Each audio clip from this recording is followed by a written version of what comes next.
I'm Santiago Garcia, and today we're going to show you how to make this beautiful wedding cake.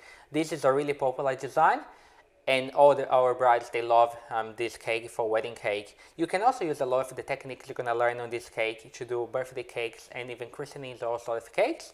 It's a pretty simple design to be done. It's a little bit tricky with a few techniques, so if you haven't done the cakes before, I do recommend for you to start with the more basic designs. This one will probably say it's more like intermediate to advanced. This cake, what we did is we have used 3 extended tiers and 1 lower tier.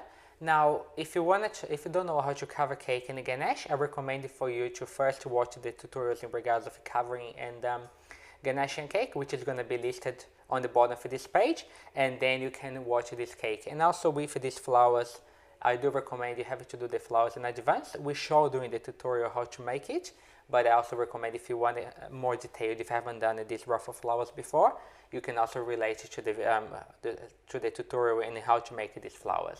And beautiful, we can start doing this amazing wedding cake.